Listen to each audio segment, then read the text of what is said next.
The wind howls through the ruins of Samaria. A moon pale as bone hangs above a forgotten palace. Somewhere inside, the echo of footsteps and the soft clink of gold against stone. A queen stands before her mirror, painting her face for the last time. Her eyes burn not with fear but with defiance.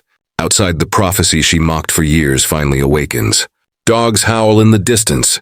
The walls whisper her name. Jezebel, the woman who thought she could outlive judgment itself.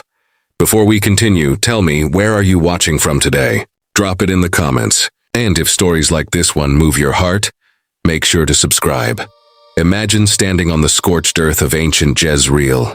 The air carries a strange silence, as though the desert itself remembers the cries of prophets long gone. The stones beneath your feet once trembled beneath chariots, royal banquets, and blood. But tonight they remember only one thing: the fall of a queen who thought her throne could silence heaven. Jezebel, the name alone breathes both beauty and terror. She was not born in Israel but came from Tyre, a land of idols, wealth, and unyielding pride. When she entered the kingdom of Ahab, she brought more than royal alliance. She carried with her the gods of her ancestors and the whisper of rebellion against the unseen God of Israel.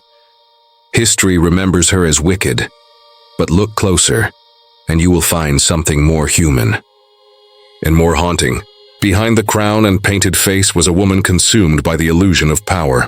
She didn't simply seek control. She sought immortality through influence, a legacy that could outlast even truth itself. And for a while she succeeded. Under her rule, prophets vanished. Voices of faith were silenced. Her husband, King Ahab, bowed more to her will than to the God of his fathers. Altars to Baal rose like thorns in the Holy Land. And in those dark days, many believed the light of Israel had gone out forever. But prophecy is patient. It does not fade, even when buried beneath gold and stone. There was one voice she could not silence, a prophet named Elijah. When he stood before her husband and declared that judgment would come, that dogs would lick Ahab's blood and devour Jezebel by the walls of Jezreel, she laughed. For who could challenge a queen who ruled both throne and fear? Years passed. Empires shifted. Ahab fell, just as the prophet had spoken. His chariot returned stained with blood, washed clean in the very place Elijah had named. And yet Jezebel remained, untouched, unrepentant, regal as ever. The years only hardened her pride. Her hair silvered, but her defiance burned brighter. And then came Jehu, the commander who carried the breath of prophecy in his sword. He rode through the desert like a storm sent from heaven, tearing down idols, avenging the slain prophets, fulfilling every word once spoken in the name of God. When the sound of his chariot thundered through Jezreel's gates, the city trembled, and Jezebel knew. Still, she would not flee. She would not beg. Instead, she did something that confounded even the heavens. She painted her eyes, adorned her head, and stood by the window to face her destiny. Why? Was it vanity, pride, or something deeper? Was she trying to die as a queen, defying the judgment she could no longer escape? Or was there within her a flicker of understanding that beauty, pride, and rebellion had all led her here, to the edge of divine justice? The scrolls say she met her end without fear, that her painted eyes watched death approach with the same calm she once used to command kings. Yet her story didn't vanish with her body. It lingered like a curse, echoing through centuries as a warning and a mystery. Because even now the question remains: did Jezebel fall because she defied God? Or because she believed too much in herself?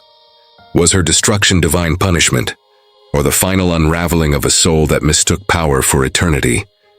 Somewhere, under the dust of Jezreel, the stones still hold her silence. The wind that moves through those ruins carries more than the scent of ancient earth. It carries a lesson older than any kingdom. Pride always dies beautifully and tragically.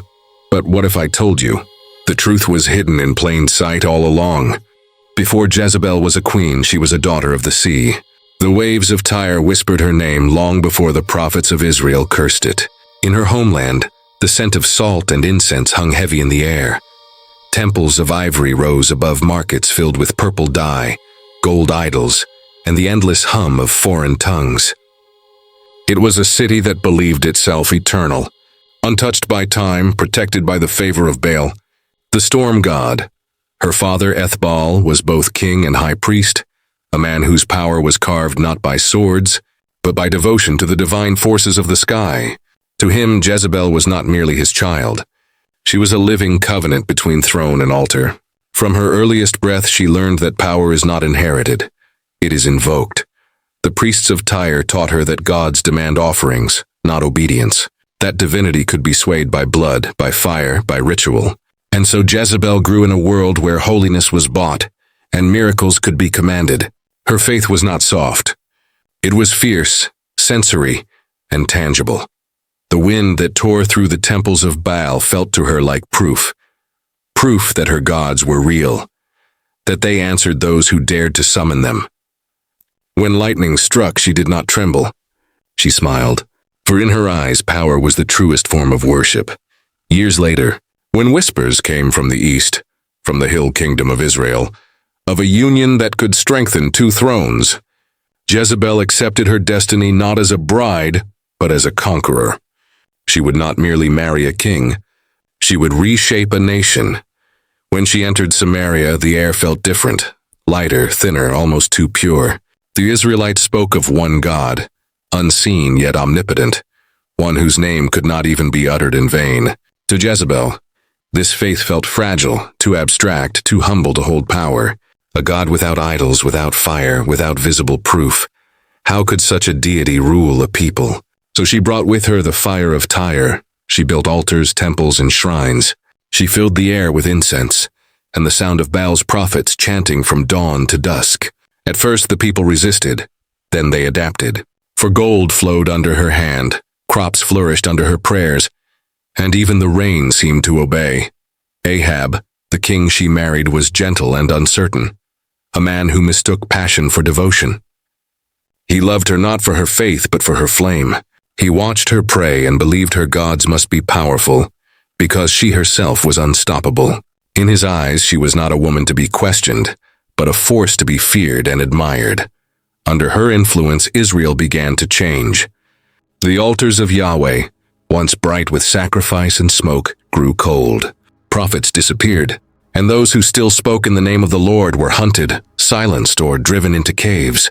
To Jezebel, this was not cruelty. It was purification. She believed she was saving a lost kingdom from weakness, reshaping it into strength. Her faith was iron, unbending, absolute.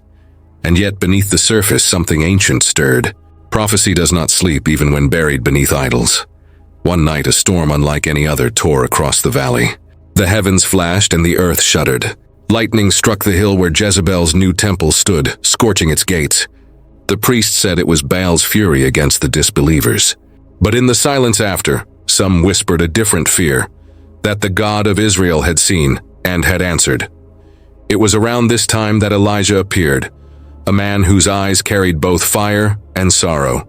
He stood before the royal court, his voice thundering like the storm that had burned the temple gates.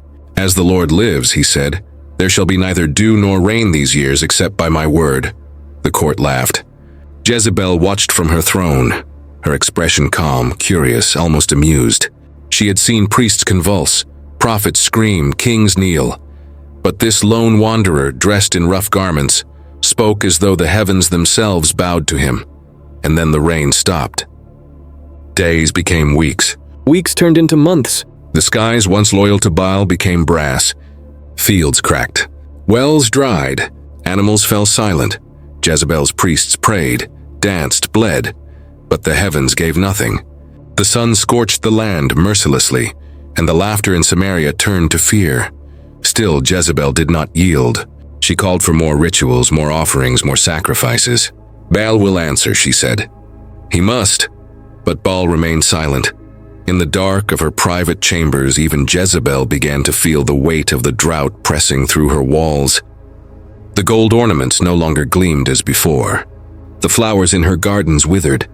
The sound of wind in the palace felt less like music, more like warning. And yet she refused to believe in Elijah's God. To her, faith was a matter of willpower, not surrender. "If heaven closes," she whispered, "I will open it myself." Her servants often found her praying alone, eyes closed, arms lifted toward the smoke of burning oils. She called upon every name she knew, Baal, Ashtoreth, Melkart, but none replied. The silence grew heavier, until even her own heartbeat began to sound like an echo of prophecy. Far away, Elijah lived in hiding, sustained by ravens, guided by whispers of the Lord. And though Jezebel could not see him, she felt his presence like a shadow over her empire. She knew this drought was not mere weather. It was war, unseen, divine, inevitable. At night she dreamed of fire, consuming her altars, swallowing her temples. In those dreams, the voice of an unseen God spoke not in words, but in wind, and she woke each time trembling, though she would never admit fear aloud. The drought dragged on for 3 long years. Israel groaned under the weight of judgment, and still Jezebel's pride did not break. She built gardens of stone, filled cisterns with stored water, and fed her court while the poor starved outside her gates. In her heart, she believed endurance would prove her God's right, that whoever survived the longest would own the truth. But prophecy does not bargain. It unfolds, slowly, patiently, like the turning of the earth beneath her feet. One dawn, when the first fragile cloud appeared after years of silence, the city rejoiced. Jezebel stood on her balcony, eyes narrowed toward the horizon. The drought had ended, but her victory was hollow, for she knew whose hand had released the rain. And that knowledge, that unspoken fear, turned to rage. From that moment, her war against the prophets of Yahweh became personal. It was no longer about thrones or altars. It was about defiance, about proving that even prophecy could be outwitted. But heaven never forgets a promise. And somewhere, among the withered vineyards and empty fields, the echo of Elijah's voice still lingered in the dust. The dogs shall eat Jezebel by the wall of Jezreel. The words haunted the air, faint, distant, yet eternal. And though she brushed them away like sand from her robes, something within her began to shift. For every empire built against the divine carries within it the seed of its own ruin, and that seed had just begun to awaken. The drought had ended, but Jezebel's rage had just begun. Rain fell upon the scorched land, but it did not wash away the shame she felt, that her gods had been silent, that Elijah's God had spoken louder. She looked out from her balcony, watching the people lift their faces toward the sky, thanking a name she despised. Each drop of rain felt like an accusation against her throne. Inside the palace, the fires burned low. The walls that once echoed with music now whispered of rebellion. Jezebel could feel it, the slow turning of hearts away from her temples, back to the invisible God she had sworn to erase. And so, she sharpened her vengeance. "Find them," she told her guards. "Every prophet of this so-called Lord. Find them, silence them, and make the earth forget their names." Her eyes burned like twin coals as she spoke. To Jezebel, this was not cruelty, it was justice.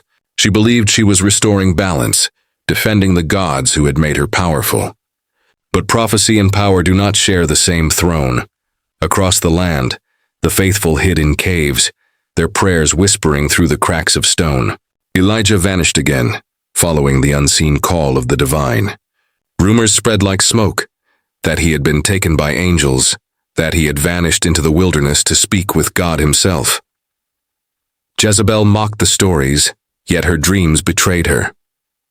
Each night she saw fire, not the sacred fire of Baal, but something purer, more consuming. It did not obey her commands. It surrounded her temples and devoured her idols. And always in the distance a voice she could never silence. "Return, O Israel." In the court, Ahab had grown restless. His once golden confidence was now shadowed by fear. He had seen the drought. He had seen the rain return at Elijah's word. Part of him began to wonder if his wife's gods were not gods at all. But to voice that doubt was to invite her wrath, and Jezebel's wrath was legendary. She ruled not through armies, but through presence. When she entered a room, conversations faltered. Her beauty, even in maturity, was disarming. Her voice soft, her words deliberate. She could smile and wound at the same time.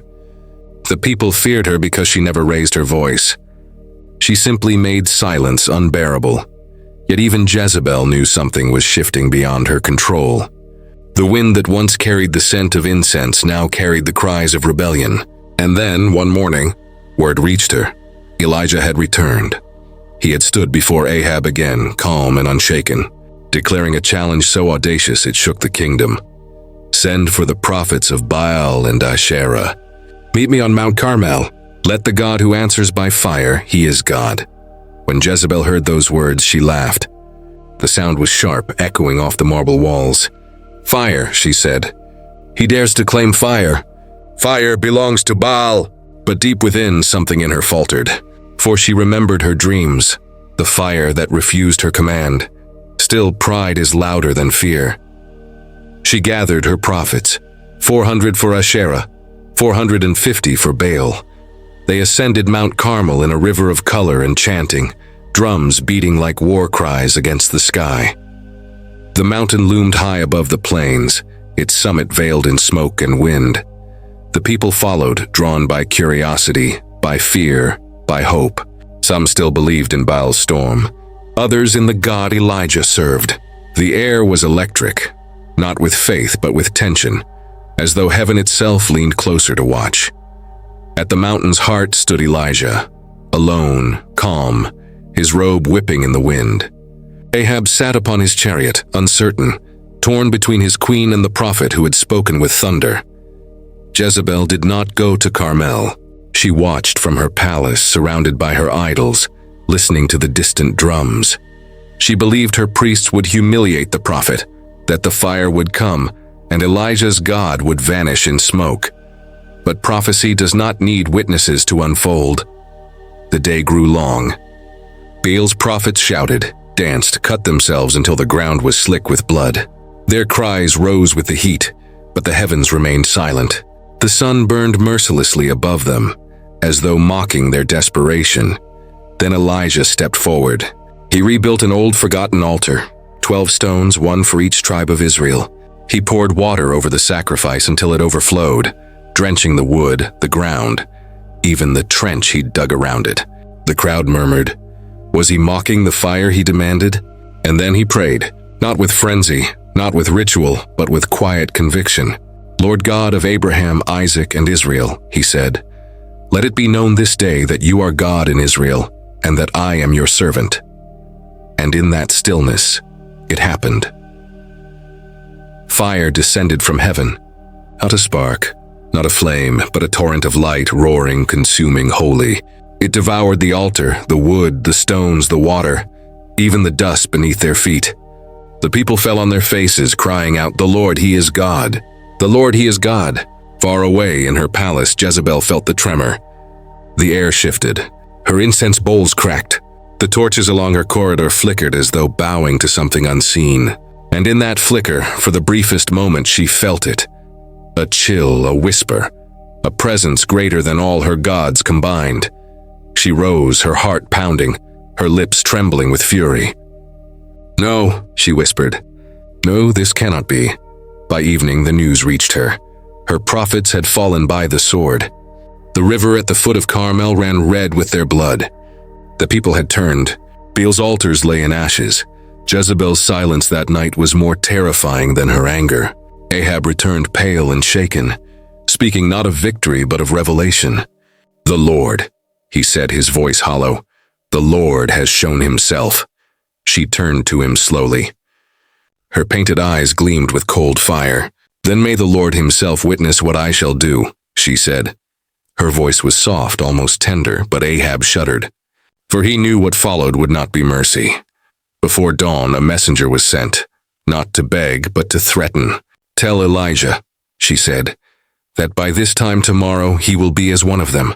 Her words carried across the desert like a curse. And for the first time, Elijah fled. Even prophets can feel fear. Even divine servants can tremble when death wears the face of a queen. But prophecy is never one-sided.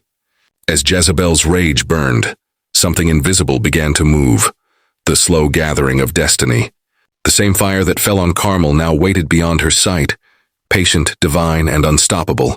For years, Jezebel would rule again, pretending victory, rebuilding what was lost. She would smile at Ahab's feasts, raise her goblet high, and tell herself that the voice of Elijah was gone.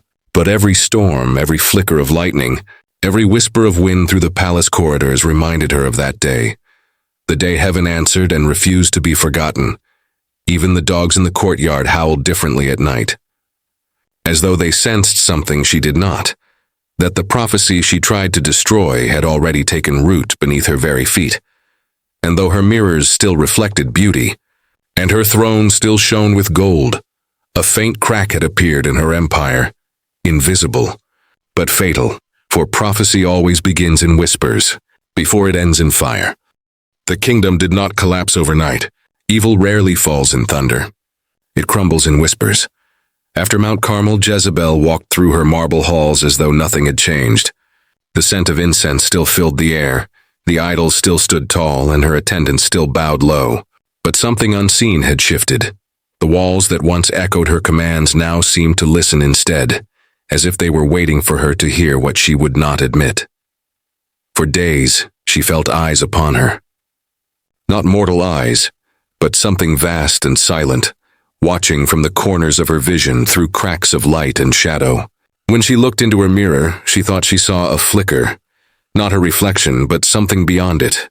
The fire of Carmel haunted her even in daylight. Ahab tried to hide his unease.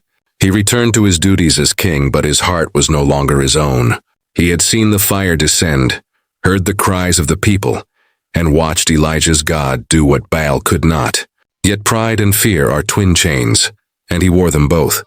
In the evenings, he would pace the balcony overlooking the vineyards that once thrived under Jezebel's offerings.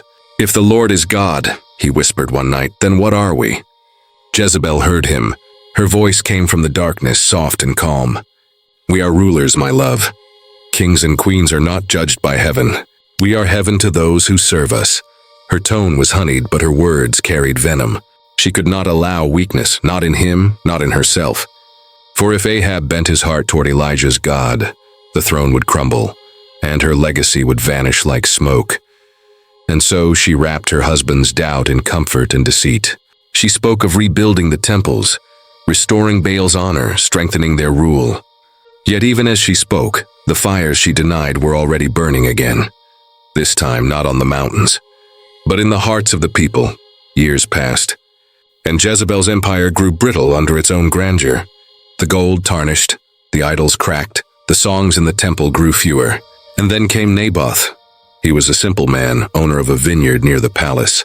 The land had belonged to his ancestors, a sacred inheritance passed from father to son.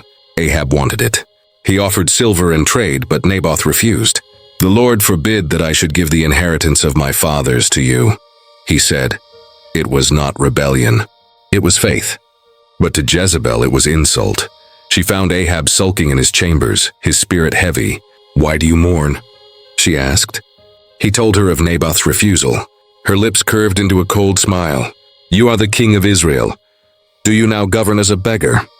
Her plan came to her like breath itself, effortless, certain, inevitable. She would remove the obstacle and prove that divine inheritance meant nothing before royal will. Letters were written in the king's name, sealed with his ring. False witnesses were gathered, men of no conscience but plenty of hunger. They accused Naboth of blasphemy, of cursing God and the king. The punishment was swift. Stones rained upon the innocent man until the earth itself turned red. When the news reached Jezebel, she walked to her husband's side and said with soft satisfaction, "Arise, take possession of the vineyard." Naboth is no more, and Ahab obeyed. He walked into the vineyard as though it were his by right. But the sky above that vineyard had already turned gray, because at that very moment the prophet returned. Elijah appeared as though from the dust itself, silent, uninvited, inevitable. His robe was torn from years of wandering, his face hardened by solitude, but his eyes still burned with the fire that once consumed Carmel. He met the king among the vines of the murdered man, and his voice struck like thunder. "Have you killed and also taken possession?" Ahab froze. The sound of those words seemed to pierce the very wind. Elijah stepped closer, each syllable like a hammer upon stone.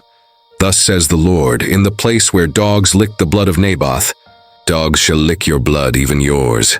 Ahab staggered back, trembling, but Elijah did not stop. His eyes lifted toward the palace in the distance. "And of Jezebel," he said. "The Lord also spoke, saying, the dogs shall eat Jezebel by the wall of Jezreel." Jezebel heard the echo before the words reached her. She was standing at her mirror again, tracing the rim of her goblet with a painted nail when the air changed. Heavy, still, as though the palace itself held its breath. A servant entered, pale and shaking, whispering the prophet's message. For a long time, she said nothing. The mirror before her showed her calm reflection, flawless and unbothered. But her hands trembled slightly, so slightly that only she could feel it. That night, the wind rose without warning. The torches flickered blue. The idols in her chamber groaned as though they breathed. She dreamed again, of fire and blood, of dogs snarling beneath palace walls, of her own voice echoing in the darkness. I am queen. I am queen. When she awoke, her pillow was wet with tears she did not remember shedding. From that day, she began to fear sleep. She filled her nights with noise, music, laughter, banquets.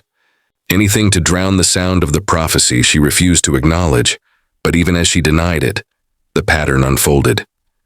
War came, the strength of Israel waned. Ahab, worn by guilt and fear, sought forgiveness. Too late, too frail. He fell in battle, struck by an arrow between the joints of his armor. They washed his chariot at the pool of Samaria, and there, just as the prophet had spoken, dogs licked his blood. When the news reached Jezebel, she stood perfectly still. The court waited for her to weep, to rage, but she only whispered, "The dogs have begun." She did not crumble. Her pride was not shattered by grief. If anything, it hardened. Her husband's death did not humble her. It freed her. Ahab was weak, she told herself. But I will not be. I will reign as the gods intended, until heaven itself kneels. She dressed in mourning black and walked through the palace with the poise of one untouched by tragedy. Her voice became softer, her presence colder, her eyes sharper. The courtiers feared her more than ever, for now she seemed less woman than omen. Still, at times when she thought herself alone, she would whisper to her reflection, "He was wrong. He will not see me fall, yet prophecy needs no witnesses. It does not fade with denial." Years turned, rulers rose and fell, and Jezebel remained. Her beauty preserved, her voice unbroken. But beneath the silk and gold, her heart grew hollow. For every empire built against truth must one day feed upon itself. The palace began to feel like a tomb. The corridors grew colder, the mirrors darker. Her servants avoided her gaze, claiming they heard whispers in the walls. Soft weeping, scratching sounds near the gates at night. Some said it was the wind. Others dared not speak. One night, Jezebel awoke to find the oil lamps extinguished. She rose, heart pounding, and looked toward the window. Outside, beneath the moonlight, a shadow moved near the wall, low to the ground, silent. The sound came again, faint, rhythmic, like the padding of paws. She closed the shutters and sat in silence until dawn. The next morning, she ordered every dog in the city to be driven out. But that night, the howling came again, this time from inside the palace grounds. She never spoke of it. She pretended not to hear. But the prophecy had already entered her walls. And so the queen of Tyre and Israel, who once mocked heaven and commanded men, began to live in quiet dread of the earth beneath her feet. Every echo, every gust of wind, every reflection became a reminder. The truth she denied was already alive around her, for prophecy does not wait for faith to believe it. It moves through time, through silence, through pride, until the appointed hour arrives. And for Jezebel, that hour was closer than she dared imagine. The sky was the color of iron that evening. The winds off the desert howled like voices mourning before the hour had even come. Inside the palace of Jezreel, the torches trembled against the stone, their light flickering in uneasy rhythms, as if the air itself sensed the prophecy breathing at its doorstep. And high above, behind veils of crimson silk and fading perfumes, the queen who once ruled the hearts of kings stood before her mirror for the final time. Jezebel, daughter of Ethbaal, queen of Israel, priestess of Baal, no longer dressed for conquest. Tonight she dressed for death. The scriptures say, when Jehu entered Jezreel, Jezebel heard of it, and she painted her eyes, adorned her head, and looked out of the window. But what did that truly mean? To many it was vanity, a proud woman's defiance before her ruin. Yet in the stillness of that chamber, the act carried a deeper, darker echo. She did not paint her face to seduce. She painted it as a ritual, as a priestess might prepare for sacrifice. The black coal traced lines around, her eyes like ancient hieroglyphs of rebellion, the same pigment she had once worn when she led the worship of Baal and Asherah under the sunlit pillars of Tyre. Each stroke was deliberate, ceremonial. The sound of the brush dragging across her eyelid whispered like the scratching of an ancient scroll. Outside, the hoofbeats drew nearer. The servants had fled. The eunuchs trembled behind the doors, and Jezebel stood alone in her chamber. The queen who once made prophets kneel now, hearing the approach of divine judgment. Somewhere beyond the walls, Jehu's chariot wheels clattered against the stones. The shofar's wail pierced the horizon, not as a call to war, but as an omen. The hour had come, and Jezebel, proud, unrepentant, unbowed, lifted her chin and whispered, "So the dogs shall eat Jezebel by the wall of Jezreel." Her voice did not tremble. It was as though she had accepted her place in the prophecy not as victim, but as participant, for she had known this day would come. Elijah's curse had haunted her for years, echoing in her dreams like distant thunder. The dogs shall eat Jezebel in the territory of Jezreel, and none shall bury her. Yet she had defied the words of the prophet, as she defied the God who spoke through him. Now, that defiance was all she had left. The sun sank low, turning the horizon into molten gold. From her high window, she could see Jehu's army cutting through the dust like a swarm of locusts. The palace gates shook under the thunder of hooves. Jezebel's lips curved into a faint smile. "Welcome, Jehu," she murmured to her reflection. "Have you come in peace, you slayer of your master?" She stepped toward the balcony, her silken robes sweeping like waves of scarlet flame. Below, soldiers cried out, their banners whipping in the wind. The air smelled of metal and dust, the scent of conquest. Jehu looked up, and in that moment their eyes met, the hunter and the hunted, the avenger and the condemned. The world seemed to hold its breath. Her voice, regal and cold, rang out over the walls. "Had Zimri peace who murdered his master?" The words carried both mockery and prophecy. Jehu's face hardened. He looked toward the eunuchs and shouted, "Who is on my side? Who?" Two of the queen's own attendants stepped forward, their faces pale, their loyalty shifting with the wind. And Jezebel, seeing their movement, did not plead. She did not scream. She did not beg for mercy. She only looked to the heavens, those same heavens she had denied. And for a fleeting instant, her eyes glimmered with something like recognition. Then, with one swift motion, the eunuch seized her. The world spun in a blur of motion. Silk and sky. The queen fell, for one heartbeat. The air itself seemed to recoil, a silence so vast it swallowed the sound of the fall. Then came the impact, the echo of bones and stone and prophecy fulfilled. Blood splashed against the palace wall, staining it crimson as the last light of day faded from the heavens. Jehu's chariot rolled forward. He looked down at what remained of the woman who had defied God and kings alike. "Go," he said to his men, "and see to that cursed woman and bury her, for she is a king's daughter." But when they returned, there was nothing left to bury, only her skull, her feet, and the palms of her hands, the rest devoured by the dogs of Jezreel. Just as Elijah had foretold, the prophecy had spoken and the prophecy was done. Yet, something lingered.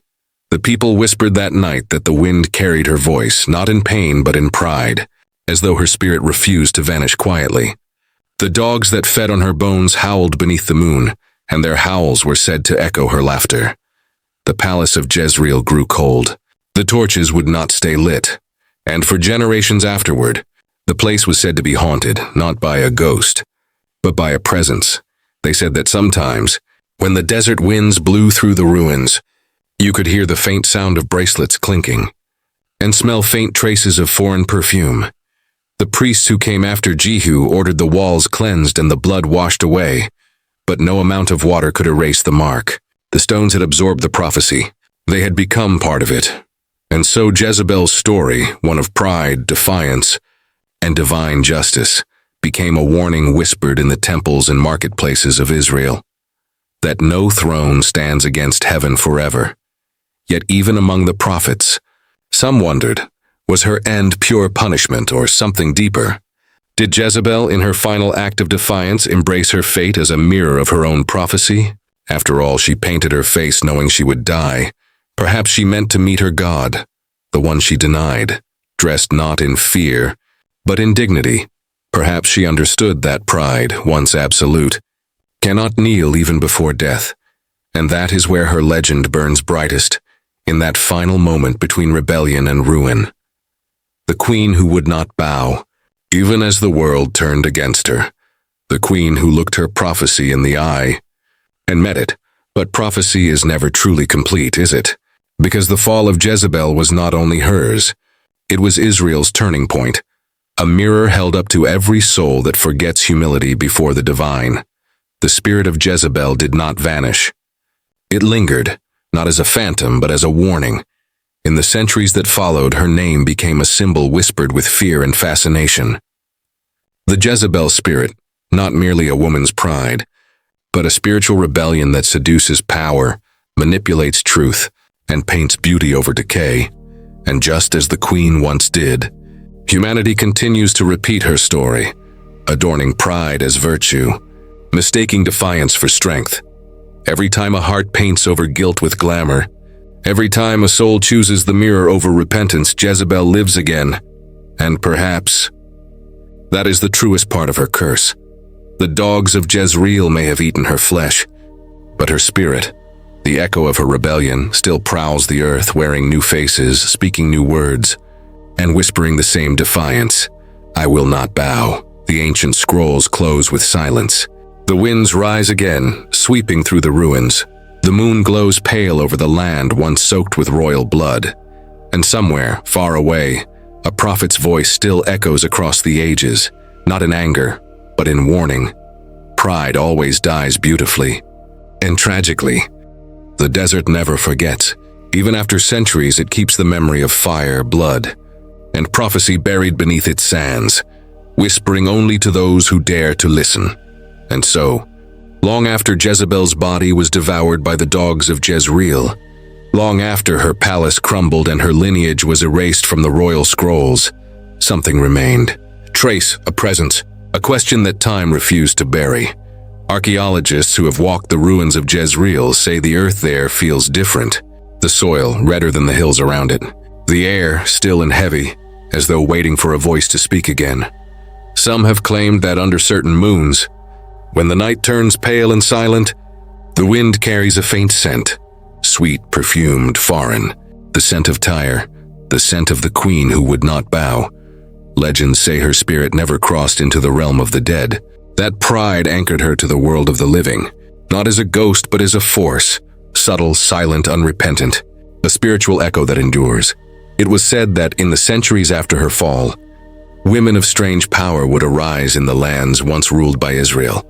Queens, enchantresses, prophetesses of foreign gods, and each time they appeared, the people whispered, "The spirit of Jezebel walks again."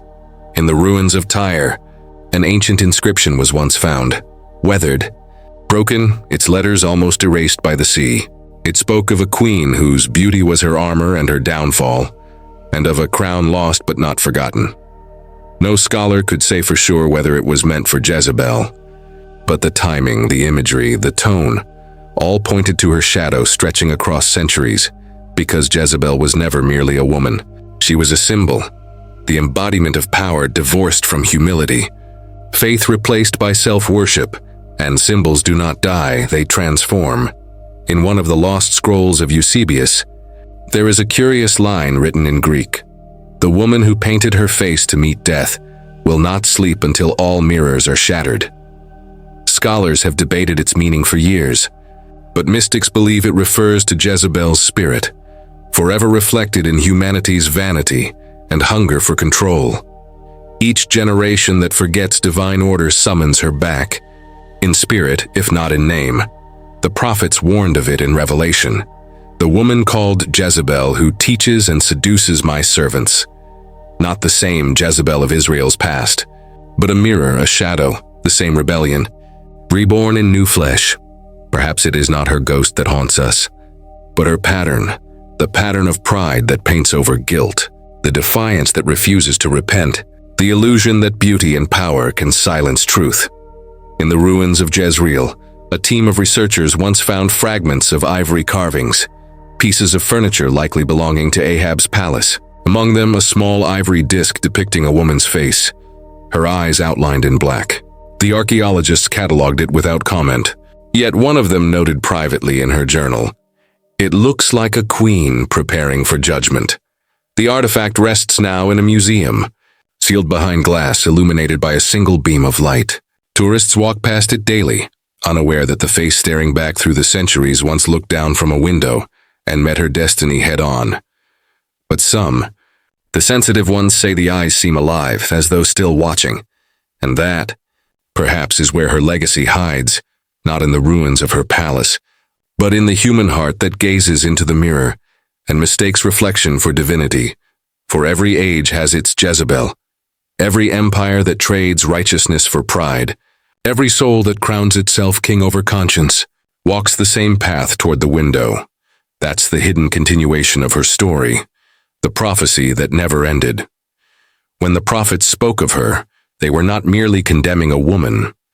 They were warning humanity of the curse of unchecked pride, because pride doesn't vanish when its vessel dies. It slips into the next generation, wearing new robes, new faces, whispering the same lie, "You are your own God." Some mystics say that even in her fall, Jezebel's role was necessary, that through her rebellion, the power and justice of the true God were revealed. For without darkness, how can light show its purity? Without arrogance, how can humility shine? In this way, Jezebel became not just a cautionary tale, but an eternal mirror. To the proud, she is a warning. To the repentant, she is a reminder. To the seeker, she is a riddle, a prophecy that still unfolds in the quiet corners of every heart that resists surrender. There are those who believe her final act, painting her face, was not rebellion, but revelation, that she understood her destiny more deeply than the world around her did, that in her defiance there was also a strange acknowledgement, a queen walking toward her own prophecy, with her eyes open. In the silence that followed her death, a priest of Yahweh once wrote a strange line in his lamentation scroll. The woman who would not bow, bowed to her destiny. Perhaps in that moment before she fell, Jezebel glimpsed the truth she had denied, that no crown, no empire, no painted face can stand before divine justice. And yet, even now, her story continues to breathe, because every generation repaints her in new colors. In art, she is the temptress queen, the fallen beauty. In sermons, she is the symbol of corruption and idolatry. In literature, she becomes the misunderstood woman who dared to rule among men. Each version reshapes her, yet none capture her entirely. That is the curse of the legend. It changes, but it never dies, and perhaps that too was foretold. Somewhere, deep beneath the ruins of Jezreel, an unearthed tablet bears a single incomplete inscription. She stands still by the window. The rest has eroded, swallowed by dust, but it's enough. Enough to remind us that stories, like spirits, never vanish completely. They linger, they whisper, and when the wind moves through the valleys of ancient Israel, carrying the scent of wild myrrh and the dust of broken thrones, it almost feels like Jezebel herself is still there, standing by that window, waiting not for Jehu nor for judgment, but for humanity to finally understand her story. That pride, even when wrapped in beauty, leads always to the same end, silence. And yet from that silence, a strange kind of truth rises, that no rebellion, no fall, no act of defiance can eclipse the ultimate sovereignty of God. The ruins stand as testimony. The prophecy remains fulfilled, and the name of Jezebel, cursed, powerful, unforgettable, endures as a living warning written across the face of time. Because in the end, her story is not just about one queen's destruction. It is about every soul that paints its face before a mirror and refuses to see the reflection of truth staring back. And when you stand before your own reflection, when the light flickers and the silence deepens, perhaps, in the corner of your mind, you will hear her whisper, soft and distant as desert wind, "Beware the window, for the fall begins with the gaze." The night after Jezebel's death was not silent. The wind screamed across the valley, rattling the palm leaves and carrying with them the smell of blood, ash, and something else. Something ancient, The soldiers who had thrown her from the window refused to sleep near the courtyard. They said the air felt alive, heavy, vibrating with judgment. Jehu's campfire hissed as if rejecting the light, and even the dogs who had devoured the queen growled at shadows that had no shape. Heaven had spoken, but not softly. For those who had eyes to see, her fall was not only the punishment of a wicked queen. It was a divine message written in crimson across the stones of Jezreel. No power endures that defies the eternal. And yet, within that judgment, there was mystery, because prophecy is never one-sided. It reveals destruction, but it also reflects the nature of God, the mercy that hides inside the wrath, the sorrow behind divine justice. Long after the dust had settled, a prophet named Obed, one of the last who had escaped Jezebel's purges, returned to Jezreel in secret. He came not to curse her memory, but to understand what he had witnessed. The moon was high, and the ground where her blood had fallen glistened faintly, as if holding light of its own. He knelt beside the stains, whispering prayers of discernment, and in that stillness he felt something neither human nor demonic, a residue of spirit. Not Jezebel's ghost, but the echo of her defiance, and something that felt like regret. He wrote later in his parchment, "The air spoke, not words but grief, as if even rebellion mourned what it had become." That line was never canonized, but it reveals something profound, the paradox that even the condemned can reflect a shard of divine truth. Because Jezebel, in all her vanity and rebellion, showed humanity what it looks like when pride tries to wear the face of divinity, and her fall revealed the line between creation and creator, between the illusion of power and the source of it. When she painted her face before death, she was not merely preparing for prophecy. She was proclaiming her final belief that beauty could mask guilt, that control could overcome truth. But the universe, the spiritual fabric woven by God, cannot be deceived by color or adornment. The eyes of heaven see beyond the veil. That is the revelation. Jezebel's final act was a mirror for humanity, a warning that every painted lie will one day wash away in the rain of truth. And yet, even in her ruin there is a glimmer of divine poetry, for she faced her end knowingly. She did not run. She met her prophecy head-on, as if somewhere deep in her spirit, the queen remembered the voice she had silenced long ago, the voice of the prophets crying in the wilderness. Perhaps, in her last heartbeat, she understood what no crown had taught her, that pride, for all its splendor, cannot save the soul. The revelation is not that she was destroyed. It is that she revealed the nature of destruction itself. Pride is beautiful before it dies. It shines brightest before it burns. That is why the scriptures do not simply condemn Jezebel. They show her. The painted face, the poised defiance, the final window. It is art as much as it is warning, because divine truth is not always thunder. Sometimes it is theater. Sometimes it lets the story play out to its tragic beauty, so that humanity will remember. The blood of Jezebel was not merely spilled, it was written. It marked the stones of Jezreel as eternal text, so that every generation who walks those ruins feels the echo of what happens when the human heart crowns itself God. And this is the hidden depth. Even in her rebellion, Jezebel served prophecy. For prophecy is not the servant of obedience alone. It is the revelation of truth, whether through faith or defiance. Jezebel became both the rebellion and the fulfillment. She defied God, and by doing so proved his word unbreakable. That is divine irony, terrible, beautiful, absolute. Jehu's sword ended her reign, but it was Elijah's words that ended her legacy. The prophet had spoken decades before, yet his voice outlived her armies. And so the power of God was revealed not in thunder from heaven, but in the quiet certainty that what was spoken must come to pass. It is said that after Jezebel's death, the ravens did not land in Jezreel for 40 days. The air was too heavy. The wind carried her name through the valleys like a riddle, half curse, half lament. Some said the sound of it brought nightmares. Others said it brought understanding, because somewhere between her pride and her punishment lies the truth of the human condition.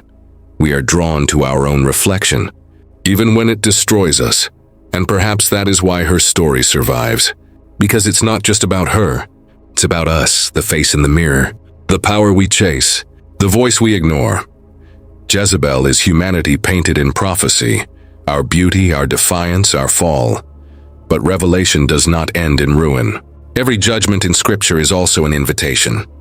And her story invites the soul to ask, where in me does Jezebel still live? When do I choose image over truth?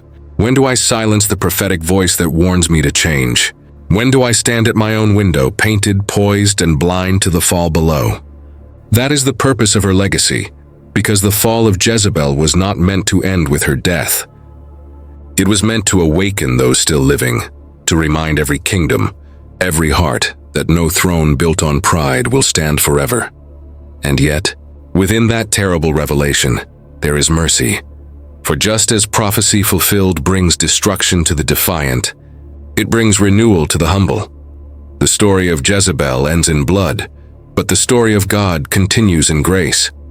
Her downfall paved the way for the cleansing of Israel, the restoration of the altar, and the return of the prophets. Through her destruction, righteousness was reborn. So even in her ruin, divine order prevailed, and that is the ultimate truth. God's justice is not cruel, but complete. It does not destroy for vengeance, but for revelation, so that through one woman's pride, generations might learn humility. When we read her story now, we must not read it with hatred, but with awe. Because within her painted eyes we see the reflection of every human temptation, to worship beauty, to crave power, to forget who gives both. And when the winds of Jezreel rise at night, carrying dust over the broken stones where her body once fell, they whisper the same timeless message: the word of God never fails. That is the revelation at the heart of Jezebel's final night. Not that evil triumphed for a time, not that beauty deceived, but that prophecy, eternal and unbending, revealed the frailty of even the greatest queen. And that truth, shining through the ashes of Jezreel, remains the most terrifying and beautiful of all divine mysteries. That even in rebellion, God's will is fulfilled. That even in the fall, His hand writes meaning into the dust. That every painted face fades, but His word endures forever. And so, when the last torch dies and the ruins turn to shadow, there is no sound but the wind. And in that wind, soft, endless, and cold, you can almost hear the echo of her last breath turning into prophecy. Pride always dies beautifully and tragically. The night that once swallowed Jezebel's laughter has long since faded into the sands of time. Yet her story, her pride, her beauty, her defiance, remains like the faint perfume of a queen who refused to bow even before the face of prophecy. The ruins of her palace lie silent now, but if you walk through the stones of ancient Jezreel, when the wind rises over the valley, it almost seems to whisper her name, not in reverence, not in hatred, but in remembrance. For in every generation, Jezebel is reborn, not in form, but in spirit. She is the voice that says, "I will not yield." She is the glittering crown of pride that blinds kings and queens alike. She is the echo of every heart that believes it can outshine heaven. And yet her end is written into every act of defiance, because pride, no matter how radiant, is still mortal. The scriptures do not linger on her beauty after her fall. They tell us that her blood stained the walls, that her remains were scattered by dogs, that her name became a warning. But there is something deeper than horror in this ending, something almost poetic. She had painted her face for her final hour, not to deceive, but to declare, "I will die as I lived," unbroken. That is the tragedy and the brilliance of Jezebel. A woman so consumed by herself that she mistook vanity for strength and defiance for divinity. Her death was not only a judgment, but a mirror, one that reflects the soul of every generation that builds its throne upon pride and calls it beauty. Imagine for a moment the silence after her fall. The palace empty, the servants gone, the echoes of her laughter replaced by the howling of wind through the corridors. That silence, that hollow, aching stillness, is what remains when power collapses, when pride burns out, when the voice that once commanded nations becomes only a whisper remembered by dust. And yet, even in her fall, there is a strange kind of mercy. The prophecy that consumed her was not only a curse, It was a warning to all who would follow. It said, "The eyes that turn from God to themselves will see only ruin." It said, "Every kingdom built on self-worship will crumble," but it also said something quieter, something divine. "Return, and you will be spared."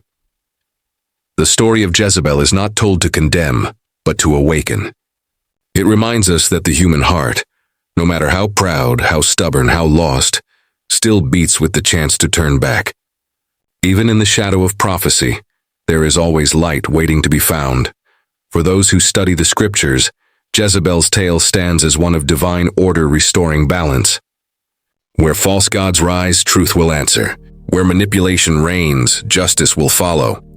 The dogs of Jezreel were not the monsters of the story.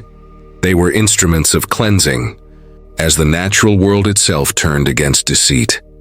But beyond the prophecy, beyond the blood, lies the lesson written in fire and silence. Beauty without humility is but ash in the wind. So many centuries later, her name still carries weight. 'Tis become more than a person. It is a symbol, a warning, a mirror of the soul. To call someone a Jezebel is to name the spirit of defiance that dresses rebellion in perfume and gold, that believes charm can replace truth. And yet, when we look closer, we find that Jezebel's story is not only about her, it's about us. How often do we paint our faces to hide our fears? How often do we build palaces of appearance to mask our emptiness? How often do we, like her, forget that the throne is not ours to keep? It is only ours to guard in humility. The world today still dances in the same light that once shone over Jezreel. Pride still glitters in the crowns of leaders, influencers, lovers, and kings. People still fall in love with power more than truth, and the voice of the prophet still echoes through the noise, warning, pleading, whispering, "Return." Maybe that is why Jezebel's story still captivates us, not because of her evil, but because of how human she was. Beneath the queen's crown was a woman who feared losing control. Beneath the makeup was a trembling soul trying to hold the illusion of eternity. And though her end was violent, her life still speaks. It says, "This is what happens when the mirror becomes your God." If we listen closely, the story of Jezebel is not only about downfall, it's about deliverance. For every soul that hears her name and turns away from pride has already begun to rise again. The same God who judged her also forgives those who learn from her shadow. That is the balance of divine justice, never cruel, always complete. And so, as the dust of Jezreel continues to drift across the centuries, her palace long gone, her bones long forgotten, her spirit remains a lesson carved into time, that beauty fades. Power dies and pride always paints itself before destruction. Yet even after all this, the sun still rises over Jezreel, the earth still breathes. The same wind that carried her final cry now carries the quiet song of grace. A song that says, no matter how far you fall, there is still a way back to light. Because in the end, Jezebel's story was not written merely to frighten us. It was written to show the contrast between the fleeting brilliance of human pride and the eternal glow of divine mercy. She died in defiance, but her story lives on as a testament that even the most radiant queen without humility becomes dust, and even the lowest soul with repentance becomes light. So when you stand before your own reflection, painted or bare, remember her. Remember the queen who thought her beauty could outshine her fate. And remember the truth that echoed long after her palace fell. It is not the crown upon your head that matters, but the faith within your heart. If this story touched your heart, share it with someone who needs to remember that pride always fades, but truth endures. Leave your thoughts in the comments. What part of Jezebel's story spoke to you most deeply? Your reflections might awaken another soul. And if you seek more journeys through faith, prophecy, and the mysteries hidden within Scripture, subscribe to Legends of Bible. Together, we'll keep uncovering the divine threads woven through ancient stories. Stories that still speak to our hearts today.